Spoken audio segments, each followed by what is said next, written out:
Então, vamos dar início aí ao nosso 8º seminário GIFT deste ano, né? Hoje nós vamos ter o professor do INPE, o Carlos Alexandre Evuensky, que se pronuncia, né? Isso. O Alex. Mas antes de eu introduzir de fazer uma introdução sobre o Alex, o Alan vai dar um recado para a gente sobre o Divulga Bingo, né, Alan? E o projeto que tem aí do Bingo Conifei. Então, por favor, Alan. Bom, obrigado, pessoal, pela oportunidade. Boa noite a todos aí que estão acompanhando o seminário do GIFT. É um minutinho mesmo, é para dizer ao pessoal, né, a nossa comunidade, que então a Unifei faz parte do projeto Bingo, né? Nós temos um convênio, né, um acordo de cooperação técnica com a USP, com a Federal do Cariri, e temos trabalhado com o INPE também, né, com o Alex. O Alex já comentou aí, nós temos alguns alunos, o Furlan está com uma bolsa de C, está contribuindo bastante. A gente tem um docente da engenharia elétrica também, da engenharia eletrônica, desculpa, o Matheus, que participa junto. E a gente tem uma equipe da Unifei na área de divulgação, né? Então, o convênio é para produzir material e cooperar na divulgação do projeto Bingo.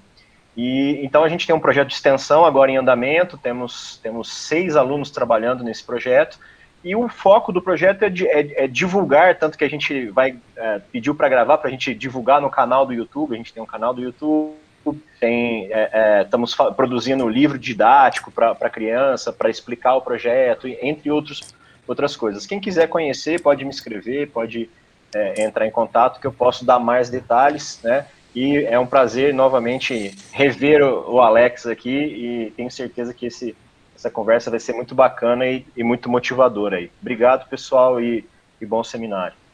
Alan, obrigado. O Alan, depois, se você puder colocar seu e-mail ali no chat, para alguém estiver interessado, escrever para você, tá? Então, pessoal, dando aí início ao nosso seminário, deixa eu fazer uma breve apresentação do Alex. Ele é doutor em astrofísica pelo Instituto Nacional de Pesquisas Espaciais. Lá também ele é pesquisador titular, tá? Tem experiência na área de astronomia, com ênfase em cosmologia, atuando principalmente em tópicos como radiação cósmica de fundo, cosmologia, emissão galáctica em microondas, instrumentação em radioastronomia. Tem aí dezenas de artigos científicos publicados nos principais periódicos da área. Ele atua como chefe da divisão de astrofísica do INPE e também lá ele é chefe da linha de pesquisa em cosmologia. Atualmente ele é pesquisador principal do projeto Bingo, que envolve aí, além do INPE, a USP, a Universidade Federal de Campina Grande, a Universidade de Manchester e a Universidade de Hangzhou, na China. Tá? Então, Alex, fique à vontade. Tá? Imagino que você vai ter alguma apresentação, alguma coisa aí, já pode colocar. Isso, eu Tá? vou compartilhar a tela. E muito obrigado por ter aceitado o nosso convite aí. Joia, muito obrigado aí, Leandro, pelo convite. A sugestão aí do Gabriel e do Bruno no final acabou dando certo. Obrigado por viabilizar o seminário, Leandro. Eu vou fazer o seguinte, né? Esse seminário é um seminário que eu vou atualizando assim, a cada mês, 2 meses, com os resultados mais recentes do Bingo. Então, ele está com atualização de maio, né? Eu não fiz atualização ainda do final de abril, maio para cá, né? A gente está com como eu falei, essa correria de responder os referis com os vários artigos, e eu acabei não atualizando basicamente os resultados do mês de maio. Mas eu já vou fazer um spoiler, que eu acho que é interessante vocês convidarem também uma ex-aluna da Unifei, que é a Camila Novaes. Ela fez o mestrado e doutorado aqui no INPE, e enfim, foi para o Observatório Nacional, e ela está trabalhando com as ferramentas para detecção de oscilações acústicas de bairros com o Bingo. Então, ela fez vários testes e tudo. Então, tem uma superposição da teoria que eu vou falar, e eu como o seminário está pronto e tudo, é um desdobramento, basicamente, das várias partes da cosmologia que a gente pode fazer. Então, eu vou escrever a motivação. Deixa eu ver se vocês conseguem ver minha tela aqui. Vocês conseguem enxergar? Tá Ok, dá para compartilhada? enxergar, sim, dá para enxergar, tá ótimo. Legal.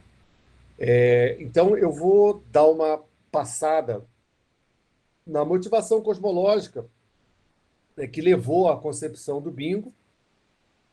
Vou falar do conceito, né, do telescópio, o que é a construção. Ele tem algumas coisas inovadoras. E no status atual, eu vou passar rapidamente pelos resultados principais que a gente obteve, e aí eu espero parar aí quando tiver mais ou menos com uns 50, 55 minutos. Eu vou pedir para você me avisar, Leandro, porque se deixar eu Ok, falo eu te demais, né? aviso. Tá, eu Por te favor, aviso. né? Quando tiver com 50, 55, e aí Tá, eu dou uma encerrada para a gente, enfim, conversar um pouco e tudo. Eu não quero passar de 50 minutos, senão, né, no ok. final do dia, todo mundo cansado. Então, a motivação principal vem até do nome do próprio nome do bingo, né? Que é observações integradas de gás neutro para detectar BAO, né? A tradução livre aí de bingo é BAO, from Integrated Neutral Gas Observations. E a estratégia por trás dessa detecção de oscilações acústicas de baixo, que eu já vou explicar o que é observar o hidrogênio neutro. Eu não sei quantos alunos aí já estão no quarto ano, estão passando pela mecânica quântica e tudo, mas, resumindo, para quem está aí no começo do curso, existe uma transição no átomo de hidrogênio neutro que está ligada aos spins do núcleo e do elétron, que eu vou falar mais na frente. O que a gente observa é essa transição desse spin. Então, com isso, a gente mapeia o hidrogênio e, com isso, a gente espera encontrar as oscilações acústicas de Bárons. Essa é a história, assim, em 2 minutos, do que o bingo pretende fazer. E isso está motivado, vários outros instrumentos que estão rodando hoje aí no mercado, que estão em fase de construção, de projeto, tentam responder algumas das questões principais em cosmologia. A gente está numa época, né, como vocês que estão trabalhando sabem, é uma época que tem muito dado, tem uma quantidade assim absurda, né? Existem alguns problemas que vêm de décadas e que a gente ainda não consegue resolver, e o que se espera é combinar esses resultados, né, esses dados, nessa quantidade enorme, em diferentes comprimentos de onda, né, o que a gente chama de astronomia multimensageira, né, de multicomprimento, multi-wavelength, e tentar combinar isso em diferentes épocas do universo para tentar melhorar o modelo cosmológico padrão, né, que já é um modelo muito bom, já descreve muitas coisas que acontecem no universo, muitos dos fenômenos, conta uma história bem coerente desde a época do Big Bang, desde a época da nucleossíntese primordial até hoje, mas tem umas pontas ainda meio soltas que a gente espera resolver. Eu não vou falar de um assunto que é quente aqui, né, mas que a gente tem discutido muito no grupo, que é a tensão entre as medidas da constante de Hubble. Né? Isso é um problema que está dentro da cosmologia padrão, com esse monte de resultados bons, mas aparece uma tensão que ninguém sabe explicar até o momento. E das questões que estão não resolvidas e que são chave, a primeira é a gente tentar caracterizar mesmo, de fato, se o universo passou por um processo inflacionário. E a maneira de você verificar isso indiretamente com uma medida é medir os modos de polarização da radiação cósmica de fundo, os modos B, são modos tensoriais. E a outra questão, que não envolve a radiação de fundo, é muito mais recente, né, do ponto de vista da dinâmica, é tentar entender as características da energia escura. Né? Então, são dois problemas grandes. A matéria escura está meio ligada a esse problema, porque ela é a responsável pelo clustering, né, pela aglutinação de matéria.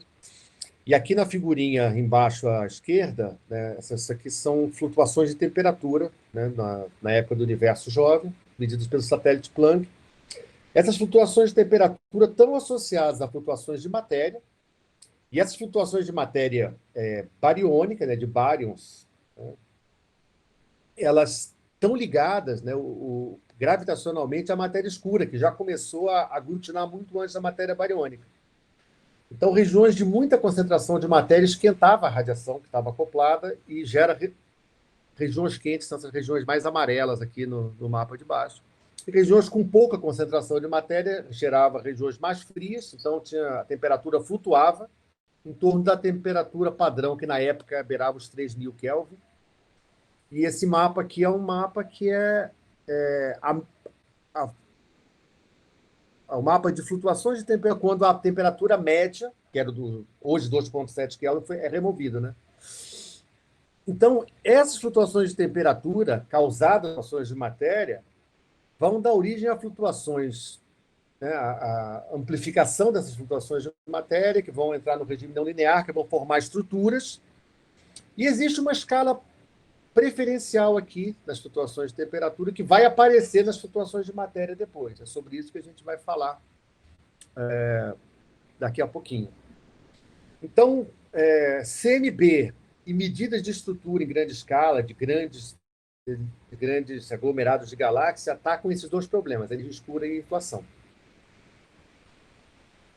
E a gente pode tentar tratar isso aí de uma maneira integrada, né, no modelo integrado, combinando as observações e combinando efeitos do que você observa aqui no universo jovem com a radiação de fundo e como isso se reflete na distribuição de matéria, já aqui no universo mais próximo de nós.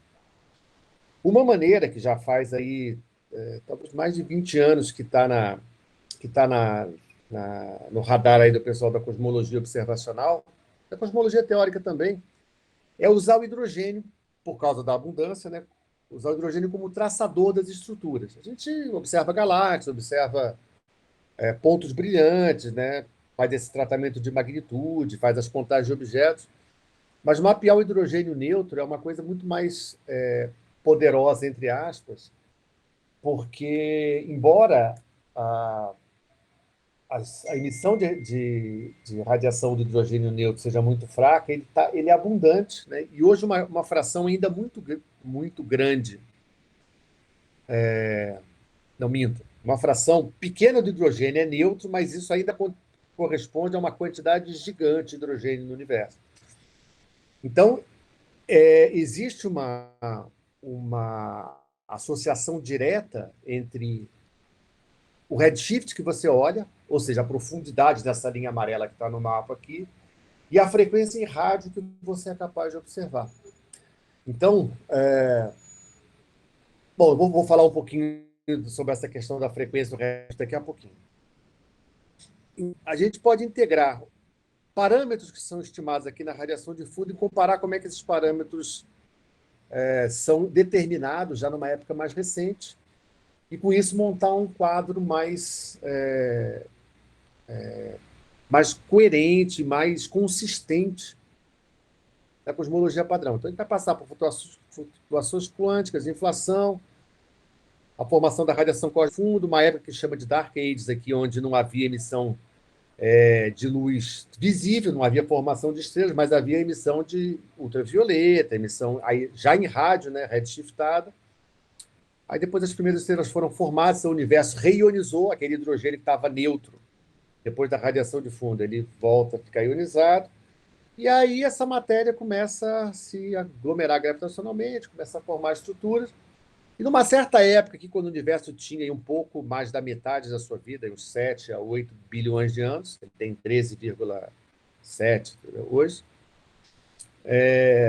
a dinâmica da expansão, que era desacelerada pela presença de matérias, teve uma reversão e ele passou a acelerar, porque a dinâmica passou a ser dominada pela energia escura, e o efeito é uma pressão negativa. Então, ela gera uma aceleração do universo. E a gente não sabe o que é energia escura, tem um monte de teorias, tem trabalho de setor escuro que o Elcio, que é o coordenador geral do BIM, está bastante envolvido, algumas outras pessoas.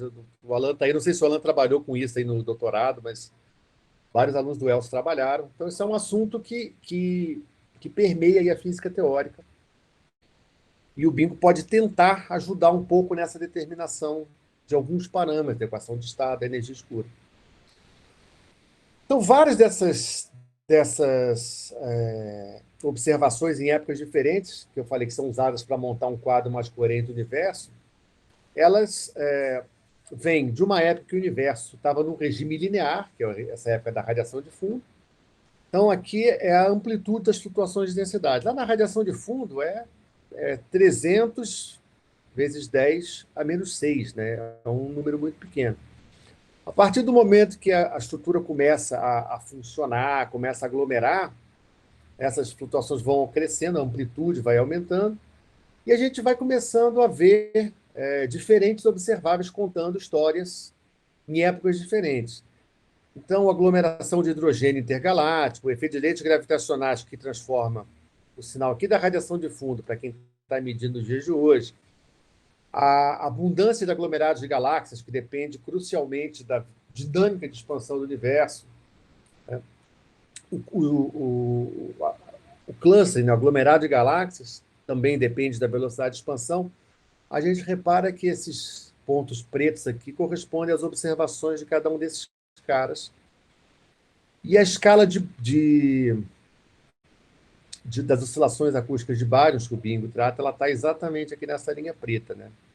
Aqui está em milhões de anos-luz, a gente pensa sempre em 149 megaparsec, mas tem que multiplicar por 3,26. Então, essa é a escala aqui de Baum. Então, a gente vai olhar justamente uma época onde os aglomerados de galáxias vão aparecer, o efeito de oscilações de Baum vai aparecer em aglomerados de galáxias. Então, os programas de observação de energia escura são vários, tem vários instrumentos que vão tratar disso. E os alvos observacionais, para a gente tentar caracterizar a energia escura, são a contagem de aglomerados, que se faz via efeitos Neves-Eldovich, que é um efeito de espalhamento de fótons da radiação de fundo, e a contagem de aglomerados que emitem raio-x. Essas duas medidas são complementares. Se alguém quiser saber por que, lá no final você me pergunta, senão isso aqui dá um seminário separado, né? Trabalhei um pouco com efeitos Neves-Eldovich aí nos anos atrás, e isso aqui é uma física muito legal. As supernovas tipo 1, que são talvez as mais conhecidas, né, que deu o prêmio Nobel. Na verdade, não foi isso que deu o prêmio Nobel, mas foi por medidas com supernovas tipo 1 que o Nobel de 2011 saiu, né, da aceleração da expansão. As lentes gravitacionais fracas que distorcem a radiação que está após elas, que permite, então, a gente mapear a distribuição de matéria do universo. E as oscilações acústicas de bário. Então, cada uma delas tem alvos específicos, né? E a gente pode combinar isso aí, porque vão acontecer em redshifts diferentes, e a física, em princípio, ela é a mesma física, não tem nenhuma física desconhecida nesses quatro alvos, né? E o paper que descreve bem essa física é esse paper do Weinberg et al., é um Physics Report de 2013, que é um artigo longo, né? Ele é bem grande, bem extenso, mas como usar esses quatro targets para fazer a caracterização de energia escura com cosmologia observacional está bem alinhavado nesse artigo.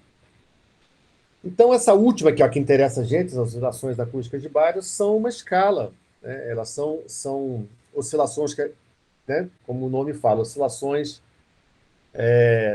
na aglomeração de matéria bariônica de bárions, devido àqueles picos acústicos que aconteceram na radiação de fundo. Aquilo, em um certo momento, quando a matéria se separou da radiação, aquelas oscilações se congelaram numa certa escala, e essa escala física, né, é de 147 pontos na época. A gente tem que procurar, né, essa escala, e ela aparece claramente em redshifts diferentes, com amplitudes diferentes, mas ela é uma régua padrão, que é consequência desse processo físico de oscilações de matéria lá na época da radiação de fundo.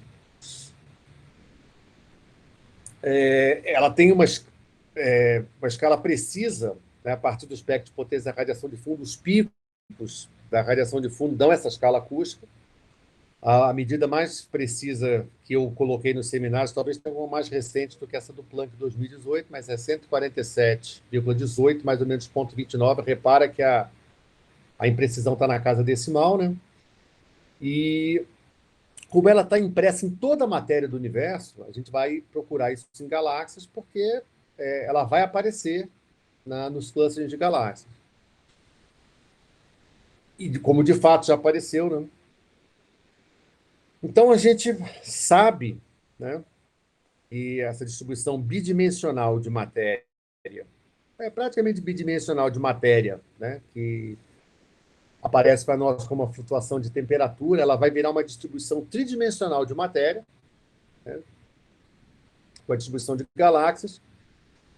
E a maneira de você descrever essa distribuição de temperaturas, que a gente considera bidimensional, né, no plano do céu, a gente usa o espectro de potência no espaço de multipolos, onde esse multipolo aqui é uma escala angular, o θ, em coordenadas esféricas, e isso pode ser evoluído, né, para virar o espectro de potência da matéria. Aqui é um DL, que é uma função, em mili-Kelvin em função de θ. Esse P de K, ele é a função de distância de determinadas comprimentos de oscilação, que é volumétrico. Então, essa escala aqui, se a gente pudesse transportar esse espectro, iria ficar numa escala bem pequenininha aqui embaixo, né? Menor do que esse 1 aqui. Vocês lembram que a escala era 0,0001. Mas a evolução é natural do espectro da esquerda para o espectro da direita. E o que a gente procura nessa linha laranja é uma pequena perturbação, né? Um pequeno excesso nessa escala angular aqui, devido a essas oscilações acústicas de baryons. E a gente encontra, né, essa medida. Isso aqui é um artigo essa figura não é a figura original, é a figura do Chuck Bennett, do WMAP, e ele mostra que se não houvesse Bauer, a curva era a curva roxa, né, e com valores diferentes da relação da quantidade de matéria, você tem amplitudes diferentes, né? E ômega m, h ao quadrado, é 0,12, é a amplitude maior, que é basicamente o que a gente observa aqui no pico. Essas medidas estão mais refinadas hoje. Isso é de 2005, né, quando foi observada pela primeira vez as oscilações de baryons em aglomerados de galáxias, na distribuição de galáxias. Isso aqui é o original, né? Uma pequena corcova aqui que você vê claramente fora da medida sem Bauer. E o que é interessante é que você pode observar isso como é um efeito que acontece em volume, né, em profundidade. A gente pode observar clustering tangencial, ou seja, no plano do céu, e clustering radial, né, em diferentes redshifts, ou seja, em diferentes fatias do universo. Tem que ter uma certa profundidade para que isso possa ser detectável, né? Então, você tem, né, o parâmetro observável aqui, cosmológico, é a distância de diâmetro angular. E aqui o parâmetro observável é a função de Hubble, né, o H de Z, que é a constante Hubble em função parametrizada aí em função dos ômegas, né, que são as densidades de matéria escura, matéria bariônica, radiação e a densidade da constante cosmológica.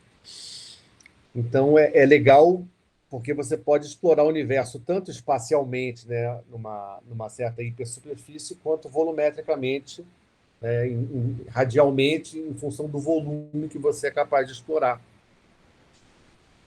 E a ideia das oscilações de baryons, conceitualmente, ela não é complicada, né? Você tem uma escala, eu já vou explicar como é que isso é formado, né? Mas tem uma escala específica aqui dos 150 megaparsecs, como eu comentei.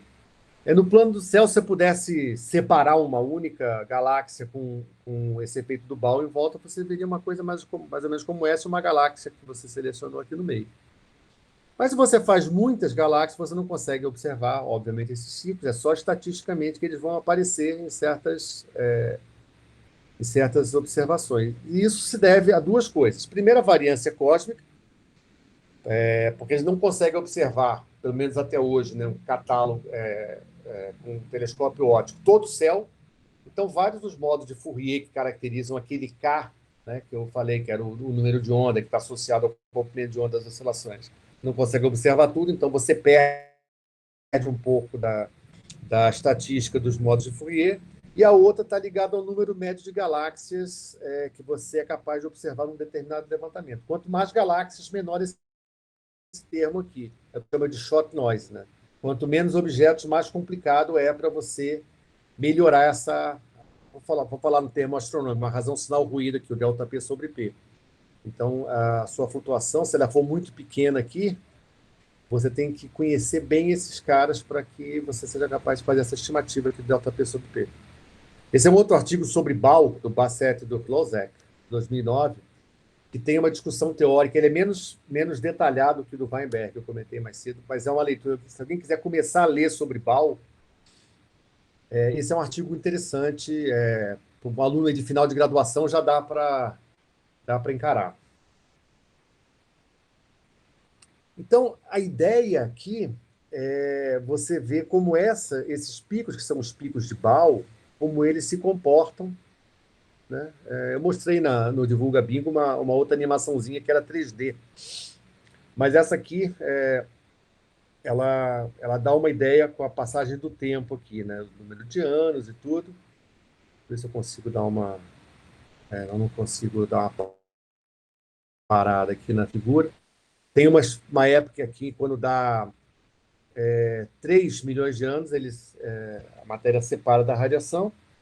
E o que é interessante, quando ele passar de novo aqui, ele vai novamente, olha, verdes são neutrinos, vermelhos são fótons, aqui fóton está acoplado com a matéria, depois ele desacopla, fica só uma oscilação básica aqui de matéria bariônica, e com o passar do tempo ela vai coalescer em torno do pico, né, do vale de matéria escura, que é esse pico preto aqui. Então, isso dá a evolução temporal das perturbações que geram o BAL, e a escala específica, como eu falei aqui, é 150 megaparsecs. Aí, como a gente vai fazer isso? A gente poderia fazer como os aglomerados, né, como os levantamentos ópticos, contam objetos, né, contam galáxias e fazem esses anéis que a gente está falando, né, para procurar essa escala característica de BAL. Então, aqui é uma simulação feita com emissão de monóxido de carbono, não de oxigênio, mas o conceito é exatamente o mesmo. O que a gente faz aqui, do lado esquerdo, é simular radiofontes, né, com uma certa distribuição, e as vermelhas são as radiofontes mais fortes. Aqui são 4.500 horas, né, e a simulação ela prevê, basicamente, 1% de todas as fontes emissoras de hidrogênio, todas as fontes emissoras vão ser detectadas no óptico por causa da intensidade mínima que os telescópios são capazes de ver. Quando você procura o monóxido de carbono integrado, que está espalhado, né, pela região que você está olhando, em muito menos tempo, um terço do tempo, 1.500 horas, você é capaz de olhar todo mundo que emite, fraco ou forte, o monóxido de carbono naquela região. E o que é, assim, mais ou menos intuitivo é que regiões que têm mais fontes concentradas vão ser mais brilhantes no mapa da direita, né? Aqui em cima essa aqui embaixo essa região aqui. Então, o que você ganha? Você ganha em tempo e você ganha em cobertura do céu. Em vez de você contar objetos, você faz uma medida integrada, integra todo mundo que está ali. Quem emite fraquinho vai ter uma intensidade fraca, a região que tem mais galáxias com mais emissores, ela vai ter uma posição no gráfico com uma intensidade mais alta, né? Uma mais intensa. Então, isso é complementar. Tem problemas para resolver no óptico, tem problemas para resolver no rádio, mas a medida complementar, a sinergia dessas medidas no óptico e em rádio, elas são muito poderosas. Elas vão dar muito mais informação do que a comparação separada de cada uma delas. E assim, a brincadeira que eu faço assim, quando eu estava falando para um público mais leigo, mas vale essa figura, né? Os levantamentos ópticos é como se você estivesse olhando com a lente de contato, né, sem miopia. A escala de BAL é essa aqui. As galáxias não resolvidas, né, elas parecem borradas. Você vê que nessa figura aqui de trás, uma coisa meio borrada, você não separa as galáxias, mas a escala de BAL aparece do mesmo jeito, porque você vai ter a concentração de hidrogênio ou aqui no caso, monóxido de carbono necessária para essa detecção. Então, essa técnica chama mapeamento de intensidade, né? A gente se refere sempre a intensity mapping, né? E o que ela tem de legal é que ela usa essa emissão integrada, como eu falei. Ela cobre volumes muito grandes, um tempo menor, comparado com surveys óticos. Ela permite uma cobertura maior do céu, porque a gente não está interessado em resolução angular pequenininha para tratar uma galáxia, um aglomerado só, né? Um aglomerado tem tipicamente 1 minuto de arco. O tamanho típico aí no redshift ponto 1, ponto 2 é 1 minuto de arco. A gente está pegando, no caso do Bingo, por exemplo, um feixe de 40 minutos de arco. É um feixe gigante comparado com um único aglomerado. Então, a gente não vai pegar só ele, vai pegar todo mundo que está naquela região, que está aquele aglomerado e muitos outros que vão aparecer naquela região. E um outro ponto, que é uma vantagem em relação à ótica, é que ela não é limitada por fluxo. Todo mundo que emite, como eu falei, é detectado. Quem emite pouco, a intensidade é baixa. Quem emite muito, a intensidade é alta. E a vantagem direta do ponto de vista de observação é que a frequência da linha de emissão ela está diretamente ligada ao redshift. O pessoal que vai lembrar aí a definição de redshift está ligado a lambda menos lambda de repouso sobre lambda. Então, a gente pode, ou Ni menos Ni zero, né? Ni menos Ni de repouso, a gente pode associar diretamente o comprimento de onda ou a frequência da linha de emissão ao redshift que você está olhando. E outros objetos, né, além do hidrogênio neutro, podem ser observados com linhas de emissão intensas, mas com peculiaridades nas regiões emissoras. Então, a gente pode tratar aqui, né? 21 centímetros ele cobre basicamente o gás neutro fora das regiões internas de aglomerados, que tem bolhas, e a temperatura é mais alta, aí o hidrogênio, que ele deixa de ser neutro, né? Conforme a gente vai entrando nos aglomerados, regiões mais internas, a gente passa a ter emissão Lyman-alfa, né, nos halos, que é a radiação ultravioleta que emite, né, na série de Lyman, né, do hidrogênio. E mais para dentro ainda, na região de formação estelar, você tem monóxido de carbono e carbono C2, né, carbono duplamente ionizado. Então é legal porque são diferentes ambientes, no mesmo redshift, são diferentes ambientes, e a física que gera essas linhas de emissão são muito diferentes, porque a temperatura é diferente. Então, dá para você estudar bem os ambientes, a física, e como isso evolui com o redshift. O legal é você ver como é que esse processo de formação estelar acontece. Tem épocas específicas, onde você tem mais formação estelar numa certa galáxia. O pico de formação de aglomerados em redshift, mais ou menos redshift 2. Nenhum dos instrumentos que a gente tem agora, o Bingo, por exemplo, não chega a redshift 2. E os instrumentos que estão começando a operar vão chegar a redshift em hidrogênio, né? Redshift 2, 3, 6, até redshift 10, que é o SKA. O COMAP, que é um instrumento que vai medir monóxido de carbono, deve chegar a redshift entre... São duas versões, uma delas vai cobrir redshift bem mais alto, né? Redshift 2. E os desafios que a gente tem né, nada vem de graça. A gente separar, por exemplo, a emissão galáctica e a emissão de radiofontes que estão no meio do caminho, elas são muito mais intensas que o sinal que você quer medir da linha de mapeamento de intensidade do hidrogênio, por exemplo. Então, separar isso é um desafio. A gente tem que tomar cuidado para não confundir linhas mais próximas, que estão, por questão de redshift, elas podem cair na linha que você está querendo olhar, para não confundir uma linha local que está superposta à linha de redshiftada, que vai te dar uma intensidade maior, então isso tem que ser levado em conta. O sinal é naturalmente não gaussiano, então você supor que o sinal é gaussiano e modelar como uma gaussiana não vai dar certo. E o problema que diz respeito, assim, que as pessoas normalmente não se preocupam muito quando estão analisando dados lá na frente, mas se isso aqui não for resolvido, o mapa que vai ser usado vai ficar com muito problema, né?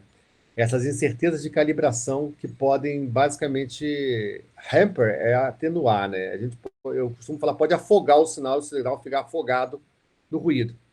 Interferência em rádio, calibração do feixe para olhar para o lugar certo e você poder fazer esse mapeamento perfeito.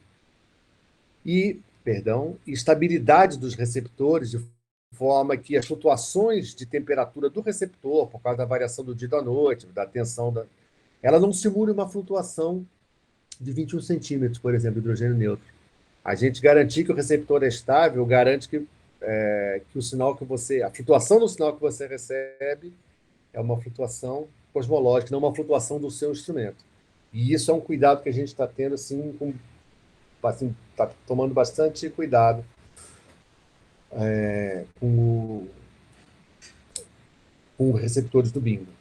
Então, o formalismo não vou entrar em muito detalhe aqui, mas ele é basicamente uma combinação, né, do espectro de potência com um certo redshift. Ele é o sinal naquele redshift, corrigido, o bias é o efeito, né, de quanto você tem de clustering que você associa realmente ao hidrogênio neutro. O espectro de potência da matéria pondera isso no redshift que você está tratando. E o nível de ruído, que é o shot noise que eu falei lá atrás. Né? Então, aqui o IDZ é a função de luminosidade do objeto que você está olhando. O shot noise é uma função aqui também da luminosidade ao quadrado. O φ é a função de luminosidade da linha específica que você está olhando. Então, a gente está procurando esse sinal azul aqui. Depois de certo valor de K, esse sinal é dominado pelo ruído. Para baixo, quem domina é o clustering. Né? Então, mas aí o clustering é um sinal no espectro de potência fraco. A gente tem que achar uma região onde o sinal seja grande, mas não dominado pelo ruído. Então, o mapeamento de intensidade é uma alternativa para o BAW ótico, né? E uma vantagem, muita gente, assim como eu, né, migrou, trabalha nas duas áreas. Eu não migrei completamente, migrei muito, eu estou trabalhando muito mais com 21 centímetros do que com radiação de fundo. Mas essa ferramenta, né, do espectro de potência, o formalismo de você preparar mapas, de calcular o espectro de potência, de fazer as correlações com dados, esse formalismo ele veio todo aproveitado do que a gente aprendeu em 50 anos de estudo de CMB. Então, a gente ganha, não no entendimento da física, mas no entendimento das ferramentas necessárias para trabalhar. A gente tem um ganho já desse tratamento do espaço de Fourier, do tratamento de espectro de potência em regiões pequenas do céu, onde os harmônicos esféricos são perturbados, né? Os modos não são ortogonais, você tem que corrigir para modos não ortogonais, dá um trabalhozinho, cuidar disso aí. Então, a gente aprendeu tudo isso na radiação de fundo. Então, isso vem para a cosmologia de 21 centímetros, que, em essência, é você fazer o que fazia na CMB para uma hipersuperfície, né, em Z igual a 1100. Você pode fazer isso para várias hipersuperfícies com diferentes Z e depois fazer a gente chama de stack up, né, fazer um empilhamento disso para tratar a variação de temperatura no volume. Por isso que eu comentei mais cedo que você podia tratar isso radialmente também. A linha de 21 centímetros agora só para a gente ir direto no observável. Né? Então, eu falei do problema físico, falei da técnica, agora eu vou falar do observável. Né? E a gente se refere na literatura como cosmologia de 21 centímetros. A gente tem essa física do universo jovem razoavelmente bem entendida, desde aí da época da separação das forças forte e da fraca eletromagnética da forte até a radiação de fundo, né, a formação da radiação de fundo em 3.8 vezes 10 a 5, a gente consegue entender bem, descrever bem a física desse período. Né? Como as perturbações evoluíram, qual é a termodinâmica, como é que é a interação de fótons com a matéria. A gente supõe que a matéria escura é um elemento que pode ser tratado basicamente por interação gravitacional. Evolui o espaço potencial, calcula as flutuações, calcula o espectro de potência da radiação de fundo. É um sistema de equações acopladas, aí, mas equações de Boltzmann que se evolui no tempo. Depois do Cosmic Dawn, que é o amanhecer cósmico, quando as primeiras estrelas foram formadas, aí mais ou menos 180 milhões de anos, também a gente consegue entender razoavelmente bem. Tem algumas pontas soltas, mas dá para entender razoavelmente bem. O que o pessoal chama de Dark Ages é o período entre esse tempo aqui da radiação de fundo e esses 180 milhões de anos, que não tem informação óptica. Tem muita informação rádio, mas é complicado de acessar essa informação. Na verdade, ultravioleta também, né? A gente consegue observar em rádio, mas não consegue observar nenhum objeto visível, né? E aí o hidrogênio neutro ele é formado no desacoplamento, porque justamente a radiação desacopla, porque o elétron sai do meio, né, para formar um hidrogênio neutro, aí acaba o espalhamento Thomson, os fótons vão embora. E esse hidrogênio neutro ele permeia o universo até as primeiras estrelas serem formadas. Aí elas são estrelas de massa muito alta, emitem muito ultravioleta e ionizam o hidrogênio, né, de primeira. Então, à medida que as estrelas vão formando, o hidrogênio neutro vai sendo aniquilado e vai ficando só uma fraçãozinha que hoje corresponde a mais ou menos 1% de todo o hidrogênio do universo. E a história da evolução pode ser tratada, né, via hidrogênio neutro, e o seu desaparecimento, você conseguir chegar até essa época aí das Dark Ages, né? E aqui cada uma desses períodos trata, né, de um certo observável interessante. Você pode tratar da curvatura, da energia escura, da transição de H2 para H1. Lembrando que a escala em redshift é linear, mas não corresponde a uma escala de tempo linear aqui. Z igual a 20 é 0,18, Z igual a 6 é 0,9, Z igual a meio é 8 bilhões de anos. Então não é uma escala linear, né?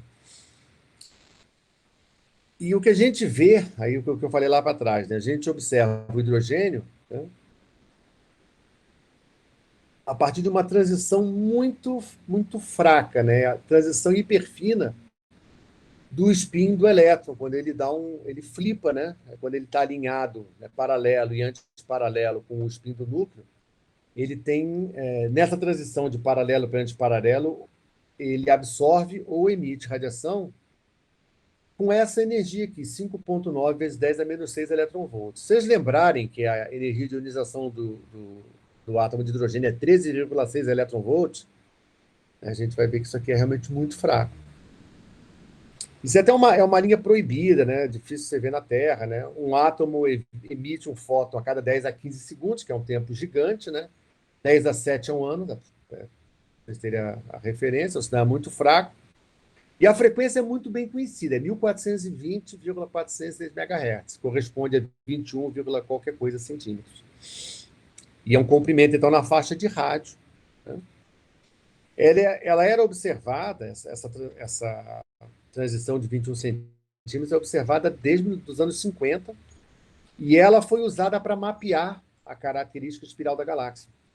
Então, você mede a densidade de hidrogênio nos braços espirais da galáxia, e conforme a densidade você traça regiões de alta e baixa densidade, e isso corresponde a uma forma espiral. Então, que a gente olha um objeto e olha o objeto em rádio, aqui no óptico, a luz estelar, e a luz em 21 centímetros, você vê que, né, claramente essa estrutura aqui aparece pouquinho aqui, uma espiral, quase nada. Aqui você vê claramente a estrutura espiral e mais a ligação de gás com as galáxias vizinhas aqui, ó, essas duas. Interessante que o deslocamento Doppler da linha de 21 centímetros, de todas as outras linhas dos elementos que eu falei mais tarde, dão uma informação direta de velocidade e distância. Então, ela é um traçador direto, né? E o resumo dessa física de 21 centímetros está nessa equação, né, que dá a variação de temperatura correspondente a essa transição, né, de hidrogênio, a variação de temperatura de brilho, em função da frequência. A gente poderia colocar em função de redshift aqui também, mas essa discussão no Pritchard do Webb, eles colocam a frequência e aqui colocam o redshift. Então, a gente tem uma parte que é a concentração de hidrogênio neutro local, que é astrofísica, a fração de bário, que também é astrofísica, a fração de hidrogênio neutro, né? A cosmologia está aqui com os parâmetros cosmológicos, ômega m, ômega b, o redshift do objeto, e o parâmetro da constante Hubble, o Hzinho. Aqui, a temperatura de spin, a temperatura para você fazer o flip do hidrogênio. E esse T gama aqui vem da CMB. Então, essa relação aqui É astrofísica, embora aconteça em redshifts diferentes. E aqui é um gradiente de movimento da matéria ao longo da linha divisada que varia conforme o redshift, conforme o fator de Hubble. Tudo isso aqui, né, para um certo bloco de redshift, isso é constante. H1, o deltazinho B, o Z, o ômega M também, você pode ajustar isso para o redshift, né? Mas para um certo redshift isso tem um valor conhecido. A brincadeira entra aqui, quando você calcula a temperatura de spin, para ver se ele vai ter um flip, né, ou não, e isso depende desses caras, né? Da CMB, do efeito Weizsäcker-Field, eu nunca consigo falar esse nome direitinho, né? E da temperatura de espalhamento dos fótons que poderiam fazer a transição de 21 centímetros. E cada uma dessas constantes são constantes de acoplamento. Então, a combinação dessas temperaturas é que vai definir a temperatura de spin. E cada uma delas domina numa certa época do universo.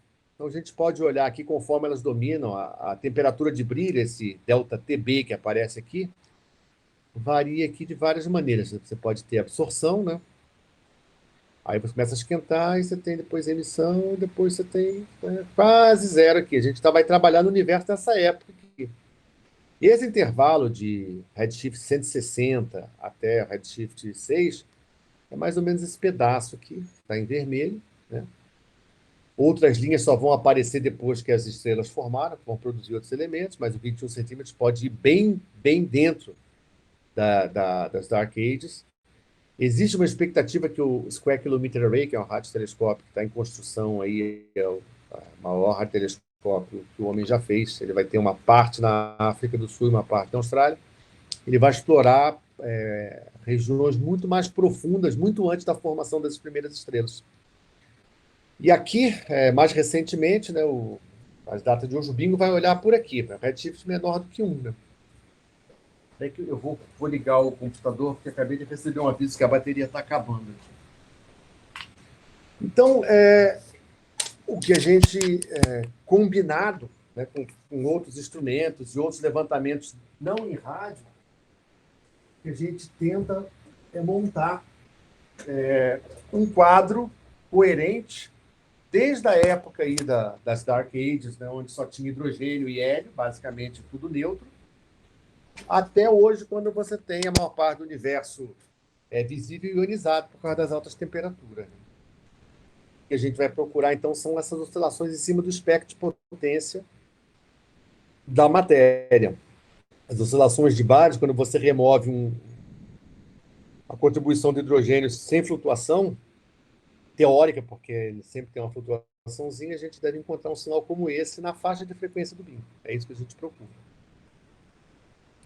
Então, tem vários outros instrumentos que são, eu diria, concorrentes, mas parceiros também, né? O Tianlai, que é chinês, o Shime, que é canadense. E a pergunta que fica aí antes de eu entrar no bingo é por que a gente vai fazer BAL em rádio, né? Pois já observaram no óptico, muita gente, a Inglaterra, por exemplo, tem dado pouquíssimo dinheiro para esse tipo de pesquisa em rádio. Eu falava, já olharam no óptico, não precisa, mas a argumentação nossa ele é complementar, a sistemática é diferente.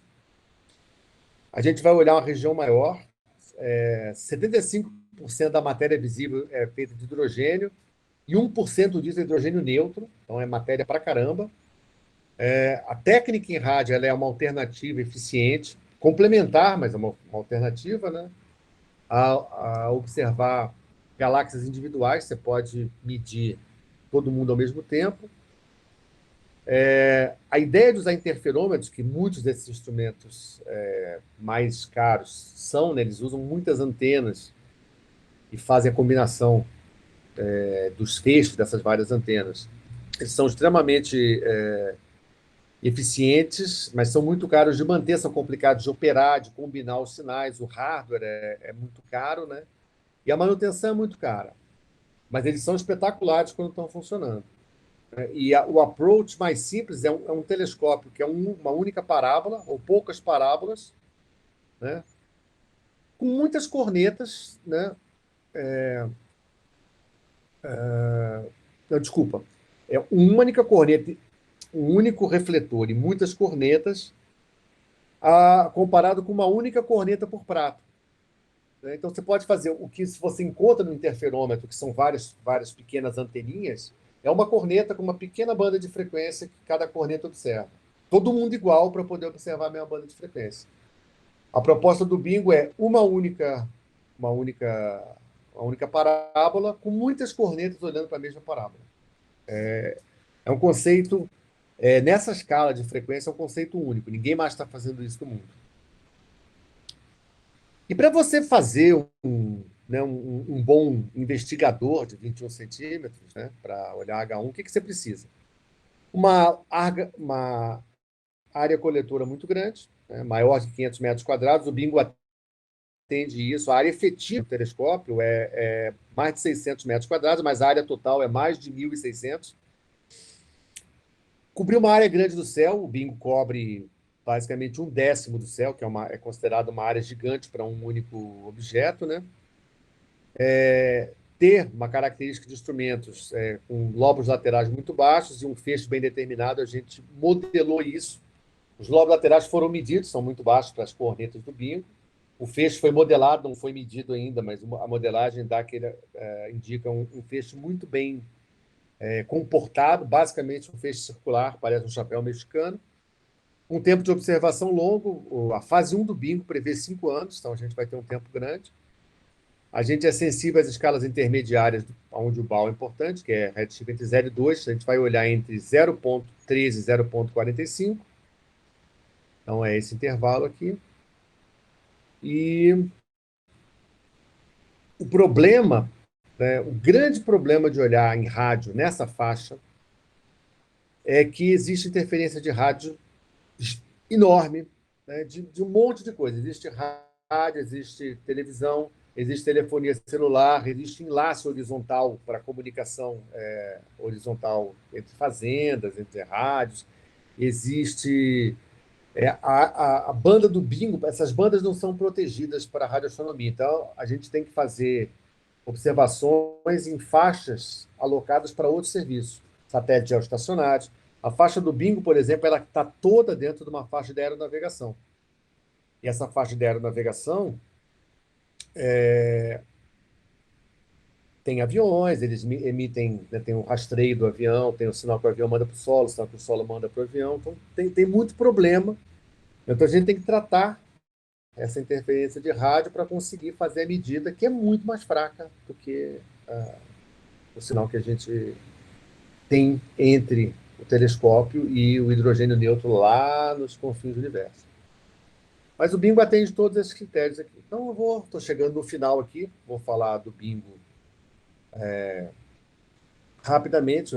Como o Leandro já comentou, a colaboração são os principais atores aqui, né? O INPE, a USP, a Federal de Campina Grande, a Universidade de Manchester, o University College de London, o Yangtze University. A gente tem uma parceria menor hoje com o IAS na França e a Universidade de KwaZulu-Natal, ainda tem uma colaboração. O Instituto Politécnico de Zurique ajudou muito no começo, eles estão bastante afastados dos trabalhos agora, mas ajudaram bastante no começo. E a Universidade da República, historicamente, a gente manteve, porque a ideia original era que o bingo ficasse no Uruguai. E por razões assim, técnicas, ele não ficou, né, de interferência de rádio. Né? Então, o caso científico eu já falei, já posso passar por aqui. Né? Eu posso colocar isso aqui, aqui é MEI, está março aqui, mas é maio. Né? A gente tem o projeto com a maior parte do recurso já concedido, né, pela FAPESP. A gente tem outros recursos, né, como o Ministério da Ciência e Tecnologia, a FINEP e um Pronexo CNPq também com recursos grandes alocados, recursos chineses e um recurso um pouco menor em inglês, já no Brasil para o uso, e a Inglaterra está também fornecendo algumas componentes eletrônicos. A construção está em andamento, né? Várias dessas partes, né? Corneta, transições, polarizadores, os protótipos foram feitos, testados, foram super bem sucedidos. Os componentes do receptor principal também já foram testados. Nós estamos agora montando o receptor, testando a cadeia, testando o analisador de Fourier, que vai separar o sinal e tudo.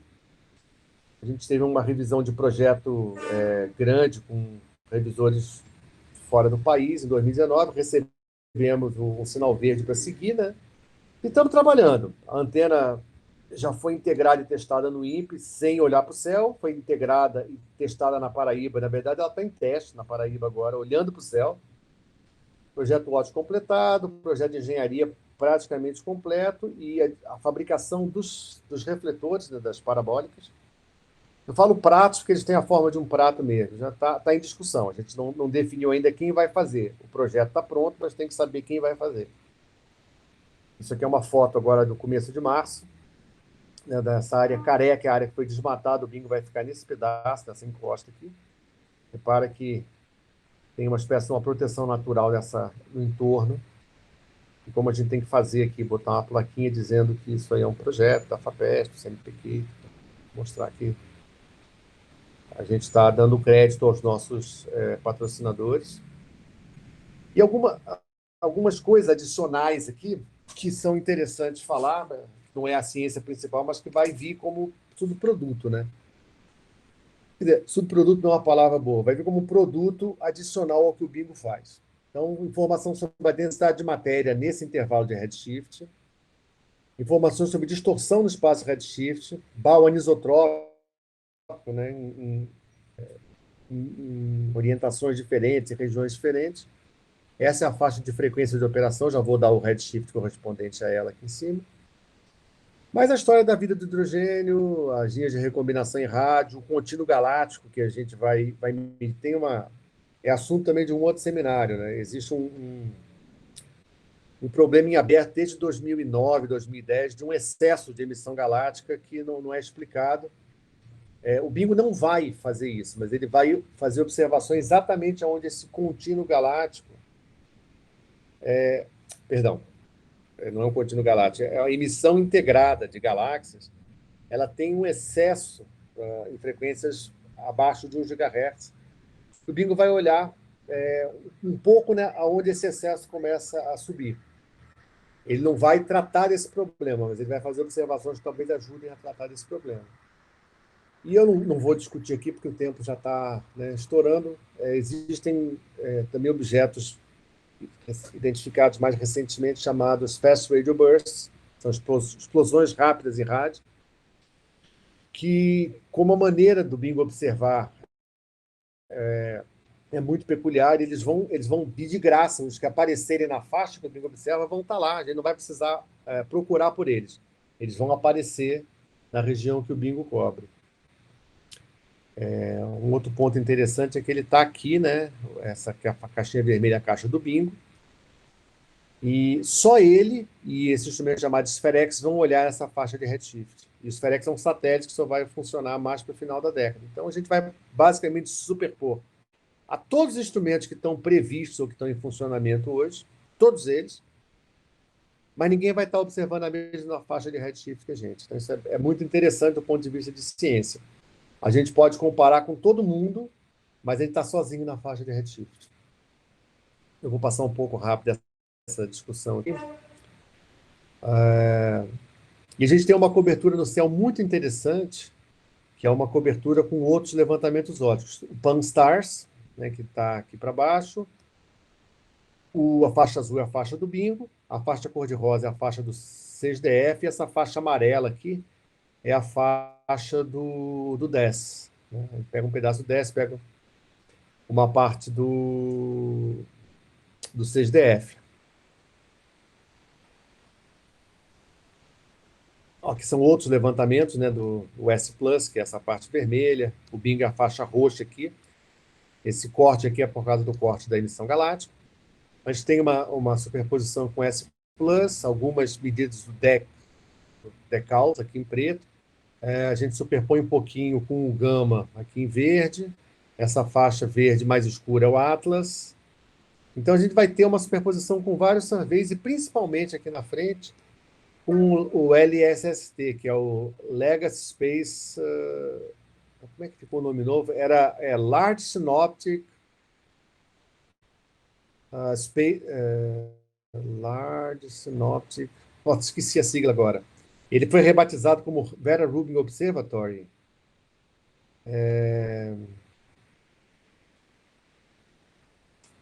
Esqueci o acrônimo agora de LSST. Putz, que falha. Mas a superposição é total, né? Essa faixa que desaparece aqui é a faixa do plano galáctico, o Bingo também vai cortar, então a gente superpõe bastante com o que o LSST vai olhar no hemisfério sul. Então vai haver ainda uma grande chance de trabalhar e fazer muita ciência pela próxima década, talvez mais ainda, porque o LSST vai entrar em operação mais para frente, quando o Bingo já tiver os catálogos todos prontos. Aqui é uma lista dos parâmetros principais, né? Acho que é interessante saber o intervalo de redshift aqui, né? 0.3, 0.45. Essa é a banda de redshift aqui para 40 canais. A gente está testando o número de canais, né? Várias simulações foram feitas com 30 canais. A gente pode chegar, do ponto de vista numérico, a operar até com 100, 120, 150 bandas de canais. Esse é o intervalo de frequência, aqui 980.260. As coordenadas do sítio, aqui as dimensões do espelho, a área em graus quadrados coberta, o número de cornetas. Isso é o padrão que a gente tem distribuído para as pessoas que vão fazer simulações com previsão de parâmetros cosmológicos e tudo mais. E o que é interessante aqui, que eu falei que o Bingo era peculiar, ele é um telescópio de trânsito, né? Ele não aponta para lugar nenhum. A estrutura é fixa, né? E ele deixa o céu passar na frente para... Cada dia você olha exatamente a mesma região do céu por causa da rotação da Terra. E engraçado, cara. Já tinha trocado isso para maio de 2021, apareceu março aqui. Enfim. Essa situação toda é o que está acontecendo. O único avanço que teve agora em maio foi uma participação do INPE nas reuniões da ITU, que é International Telecommunication Union. Eu acabei participando do grupo de radioastronomia, fui o relator do Brasil, e essa conversa da zona de silêncio, ela avançou bastante depois que as pessoas viram que era o Bingo. Então, a gente deve levar isso para registrar na ITU, na próxima reunião em setembro, e a Anatel está trabalhando conosco, com Campina Grande, para propor essa região de silêncio em torno do telescópio óptico. Os desafios, na verdade, a gente está tratando de todos eles, mas são desafios, né? O telescópio é muito grande, a gente está discutindo com várias companhias para fazer os refletores, os pratos, né? As cornetas são muito grandes também, né? A gente já dominou o processo de fabricação, a gente está trabalhando com uma empresa de São Paulo para produzir em massa as cornetas, né? Eles fizeram um protótipo, a gente fez várias recomendações e agora, consertadas os problemas que nós encontramos, eles vão começar a fabricar em massa. Para a parte de calibração e estabilidade, a gente está montando essa estrutura de usar COFETs, que são pequenos amplificadores de baixo ruído como calibradores, e usar um sistema de CW, Continuous Wave, que é um esquema de calibração onde você gera um sinal contínuo, né, na frente do telescópio o tempo todo, para usar como calibrador. A estabilidade do receptor foi testada em laboratório, ele funciona muito bem dia e noite, varia pouco a temperatura, mas na Paraíba a temperatura varia bastante. A gente está trabalhando nesse momento num processo de resfriamento e manutenção de temperatura numa caixa com temperatura estabilizada. O digital back-end é o que eu falei, que é o interferômetro de Fourier, né, que faz a separação das frequências. A gente está terminando a programação, aprendeu a fazer do zero, do protótipo anterior a essas Scarab, existe o antecessor das Scarab, a gente aprendeu a fazer, e a ideia é que nas próximas, assim que as Scarab chegar no laboratório do INPE, a gente faça o transporte de todo o processo de programação e adeque para as Scarab. O projeto OT está concluído, as simulações foram todas feitas, o artigo do projeto OT foi submetido há uns 10 dias, semana retrasada, né? Então, a gente avançou bem. Aqui são os artigos que a gente submeteu. O projeto de descrição do instrumento, a simulação, as performances, uma simulação de halos, né, de matéria escura, o paper do projeto original, né, e o 5, como eu falei, eu não atualizei de começo de maio para cá, né, o paper da ótica já foi submetido, o paper da separação de componentes está em fase final, talvez vá na semana que vem. E aí só queria passar para vocês um ponto, eu não vou fechar agora, só queria deixar para vocês uma figura do telescópio, que é o projeto arquitetônico já que está valendo. Esse é o projeto arquitetônico, né, já com as dimensões corretas, com a topografia do terreno. Para vocês terem ideia, essa estrutura é grande, né? Dá para ter uma ideia aqui da encosta que vocês viram.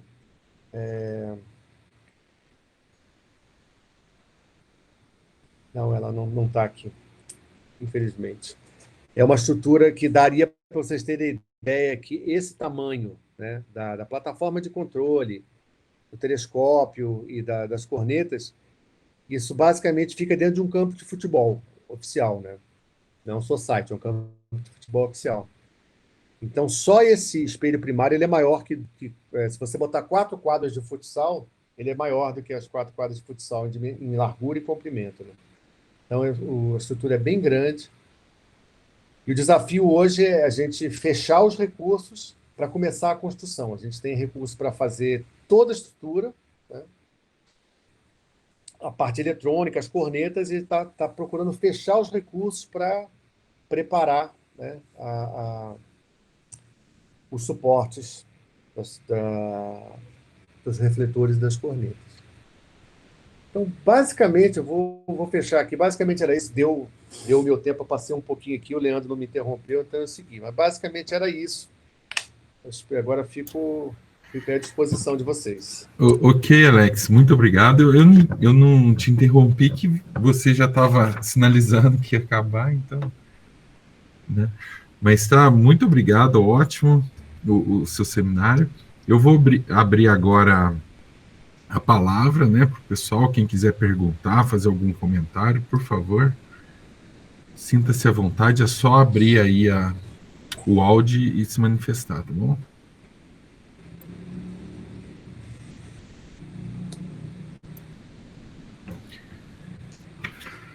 Cadê o Newton? Tá aí, ó. O Newton.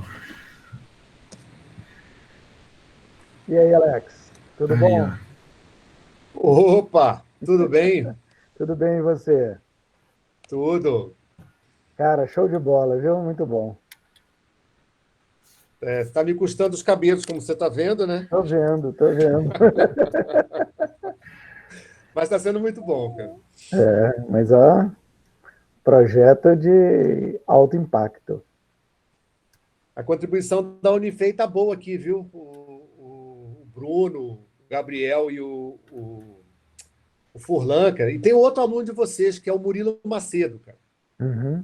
Foi aluno da física e da matemática aí, estão trabalhando bastante. E a Camila, né? A Camila tá voando baixo aqui, cara. Muito bom, Então, a né? Unifei está presente, eles estão dominando o grupo, na verdade. A Unifei é quem tem mais gente nesse grupo de cosmologia aqui do BIM. Muito bom, muito bom.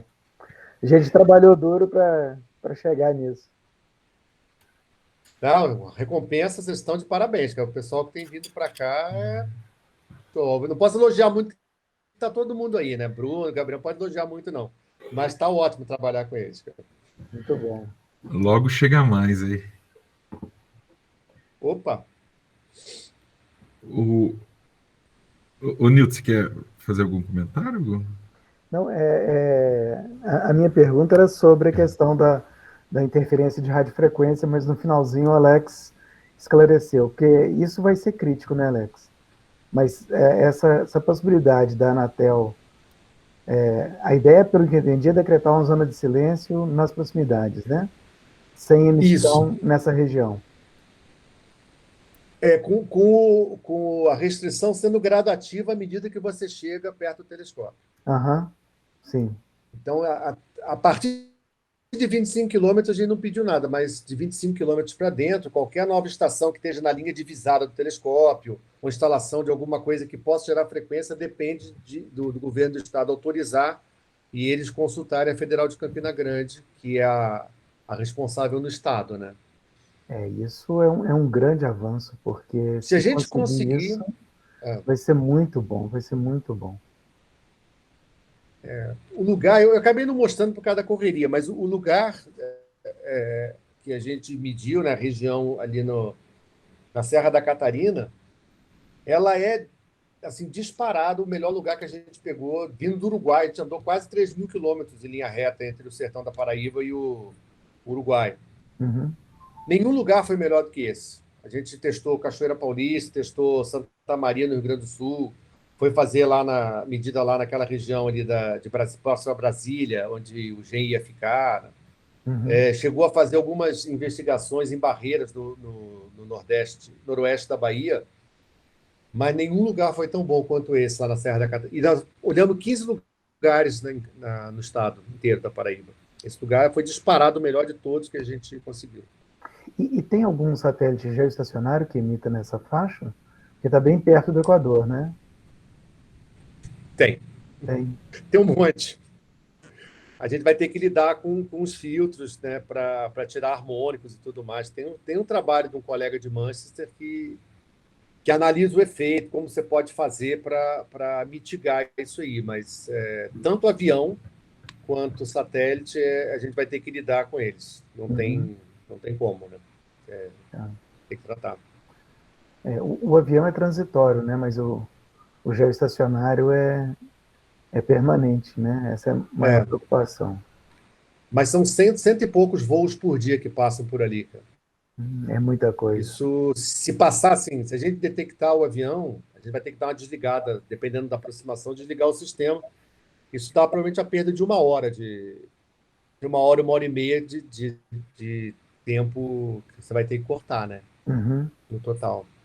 A gente já simulou isso aí, provavelmente sendo otimista, 1 hora, sendo pessimista, 2 horas e meia, cara, Por dia. por dia. É uma perda considerável. Tá simulado, né? A gente espera que a simulação esteja assim, muito pessimista, que a gente tenha uma situação um pouco melhor, né? Uhum. Ok. Obrigado, Newton. Tudo certo por aí, né? Tudo certo, tudo bom. Joia. O Alex, deixa eu te fazer uma perguntinha que é o seguinte. Por exemplo, você até mencionou lá Hubble Tension. Então, com esses, vamos dizer assim, esse quantidade de dados que a gente tem cada vez mais aprimorado aí nas questões do estudo da cosmologia, a Hubble Tension já está acontecendo, acho que em Redshift 0.15, né? 0.2. Tem umas cefeiras que são por aí, sim. E nessa área, por exemplo, vocês vão olhar que é de 1 ponto alguma coisa a 1.4, não é De 0,13 a 0,45 a gente vai olhar. 0.13 a 0.45. Você tem alguma ideia? Será que pode aparecer alguma coisa anômala aí também? Anômala, alguma coisa diferente? Tem alguma esperança, alguma suspeita de que possa aparecer alguma coisa, por exemplo, com respeito ao ótico, por exemplo? A gente não simulou isso, Leandro, mas como a gente vai olhar uma faixa muito grande do céu, eu falei, cerca de 10% aí do céu, vai cortar um tanto por causa da galáxia, mas a gente vai cobrir regiões muito limpas, muito longe do plano galáctico, muito pouca contaminação. Então, e em volume é bastante coisa, né? A gente vai cobrir em volume aí, acho que 25% da idade do universo, quase. Então, eu não sei dizer o quanto isso pode ajudar. A gente não simulou nada na parte de simulações cosmológicas, se isso poderia trazer alguma informação sobre a Hubble Tension, mas certamente vai ter muito material. Às vezes, para alguma ideia até, a gente não pensou, a gente não está pensando nisso, né? Mas a gente vai ter muito material, eventualmente até para algumas simulações que a gente faz agora, com já uma simulação completa com radiofontes, com outros objetos. a gente pode ver essa história do clustering de matéria e talvez tentar alguma ideia sobre a Hubble Voltage. A gente não está pensando, mas não está descartado. Se alguém né, propuser alguma coisa, a gente poderia trabalhar. Mas, por exemplo, as observações do BAL, por exemplo, no óptico, eles têm nesse redshift, aí nessa... Tem. A gente vai superpor com o 10 e com o 6DF. Então, é esperado que obtenha-se, assim, vamos dizer assim, um certo concordância com o que tem no óptico, né? Sim, a gente espera encontrar independente, depois que encontrar independente, você correlaciona, e a gente espera que tenha uma boa concordância, sim. É interessante. Porque tá uma faixa muito interessante também para olhar, né, de redshift. Ela foi bem pensada, o Bingo tem uns 10 anos de história, desde as primeiras propostas, né? E ela foi pensada já nisso, né? Era um instrumento para ser relativamente barato, e ele comparado com os outros, e numa faixa que até hoje não tem concorrente. A gente está numa faixa de redshift sozinho. Então, isso é legal, assim, por qualquer coisa que a gente publicar é novidade, né? E queria que você fizesse algum comentário, que tem, por exemplo, tem muita gente aqui da engenharia, aqui na universidade o pessoal fala muito de startup, não sei o quê.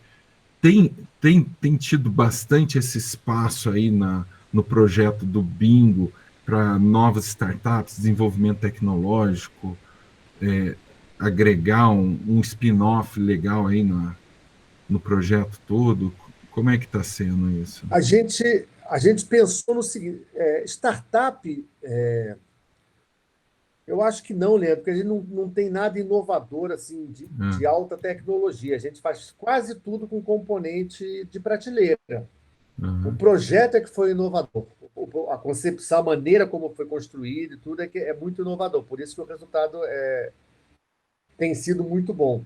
O que a gente tentou, e vai tentar daqui a pouco de novo, né? A gente tentou, quando foi fazer as cornetas do Bingo, que são as maiores já feitas para radioastronomia, né? Não tem nenhuma corneta no mundo maior do que essa do Bingo, ela é gigante mesmo. A gente tentou um projeto da FAPES chamado PIP, que é de inovação em pequenas empresas, mas ele não passou.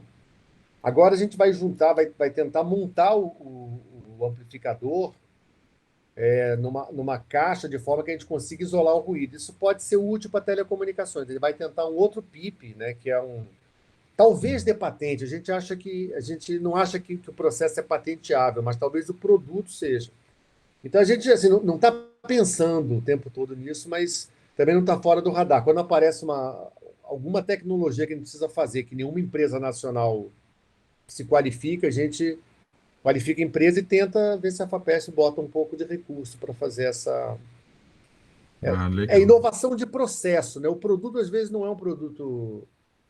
Tipo assim, vou dar um exemplo, que a gente usa polarizadores, né? É um guia de onda que separa a polarização da onda eletromagnética, e o Magic T, que é um componente da cadeia eletromagnética que você separa a polarização. Você soma e subtrai com o sinal de referência. Lá na frente, você vai recombinar esse sinal para tirar um ruído que aparece no meio do caminho. Isso é conhecido tem 30 anos, 40 anos, mas a manufatura que a gente fez, ela é primorosa. Então, todo o processo de manufatura, de usinagem, isso é novidade.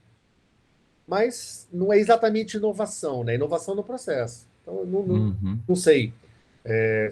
A gente poderia conversar, ver se o pessoal da Unifei pensa em alguma coisa. O pessoal aqui do INPE eu joguei para o Núcleo de Inovação Tecnológica. Eles falaram, cara, vocês estão tirando leite de pedra, porque é tudo de prateleira. Vocês não conseguem fazer um puta resultado legal com componente de prateleira, né? Então... Mas, assim, eu já falei isso com o Alan um pouco, né? A gente não tá pensando direto, mas está aberto a conversar. Isso aí o interessante até para o Alan aí, que está com esse projeto de divulgar também, porque como aqui tradicionalmente uma universidade cresceu em cima de uma escola de engenharia, né? De repente tem um pessoal que vai ter um outro olhar aí empresarial, industrial para o negócio, que é interessante também, né? Essa parte de eletrônica, talvez da programação do Digital Backend, que é um analisador de Fourier, a placa é feita na África do Sul por uma empresa que foi criada por causa desse telescópio, do SKA. Então, eles montaram a empresa na África do Sul, foram uma startup, virou transportando essa placa para o mundo inteiro, né?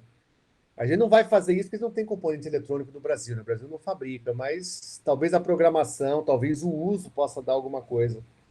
Eu confesso que eu não estou pensando nisso em detalhe, mas, enfim, estou aberto a conversar. Se alguém tiver alguma ideia aí. Não, eu ventilei isso só porque, apesar de ser um seminário aí, tradicionalmente da parte da ciência aqui da universidade, tem muita gente de engenharia que talvez se interesse também, né? Sim, sim. Estou disposto a conversar, né? Quando vocês indicaram o Matheus Furlan foi super legal o trabalho lá dele. Ele agora vai terminar em julho, né? Mas, eventualmente, a gente tem iniciação científica em engenharia, né? Tem trabalho de engenharia que não é trabalho de montar circuito, é bem desenvolvimento mesmo, né? Então, é muito mais legal do que você chegar e fazer implementação de um negócio que já está pronto, né? Eu falei para o Matheus, olha, você está disposto, a gente está desenvolvendo, nenhum de nós sabe fazer isso aí, já estamos aprendendo. E aí todo mundo aprendeu junto. Então, ainda vai ter outras etapas que vão envolver esse desenvolvimento mesmo do zero, né? E aí, ou o aluno de física interessado em instrumentação, em botar a mão, né? Mexer com o circuito e tudo. Na verdade, mão de obra boa é sempre bem-vinda, né? Se alguém tiver interesse, tem vários aspectos, até de teoria que a gente não está tratando diretamente no INPE, né? Mais a Camila Novaes, que está fazendo um pouco dessa parte, e o Vincenzo Licati, são dois pós-docs. Mas a turma da USP, né? O Alan cria lá do Instituto de Física da USP. Tem outras coisas que podem interessar os alunos da física teórica. A gente faz no INPE, mas não é hoje não é o foco nosso, né? O Matheus, o Gabriel e o Bruno, a gente propôs uma coisa que é fenomenológica, né? Não é teoria pura, mas também não é instrumentação, que é um trabalho de correlação cruzada que eles devem aprender uma ferramenta que vai servir aí por muito tempo na carreira, né? Pensando nisso, né? Quem gosta de instrumentação tem coisa para fazer. Quem tem mais essa tendência aí da física teórica tem outros problemas para resolver também. Legal. Pessoal, mais alguma pergunta? Algum comentário? Eu acabei de ver que o Matheus Junqueira está aí. Obrigado pela presença. O Matheus também faz parte desse grupo que está trabalhando aí com o Digital Backend. Ele está tentando uma abordagem via open source, né, que avançou bastante e tem participado das discussões com o grupo, tem ajudado pra caramba. Eu falar, a Unifei tem peso, cara, nesse projeto aí. Legal. Bom saber que vocês estão gostando dos nossos alunos, hein? Mandar mais. Bastante. Pessoal, então se ninguém tem mais nenhum comentário, eu agradeço aqui enormemente a disponibilidade do Alex, tá? E de vocês também. E nós vamos encerrar, então, o nosso seminário de hoje, tá joia? Alex, brigadão, então. Um abraço aí para Muito obrigado. vocês. Um abraço a todos aí. Eu acho que a gente vai se encontrar em algum outro momento aí ainda. Pô, eu espero que seja breve, cara. Eu não virei jacaré ainda, estou aguardando a minha hora, cara, de virar jacaré, cara. Mas vai passar e a gente vai se encontrar pessoalmente aí. Vai ter o prazer de visitar vai vocês ser aí em excelente. Cuiabá, cara. Vai ser excelente. Ou vocês venham ao INPE, está sempre de portas abertas aí. Tá, joia. Muito obrigado. Muito obrigado pelo convite de novo, cara. Que isso. Tchau, gente. Abraço. Um abraço. Tchau, tchau.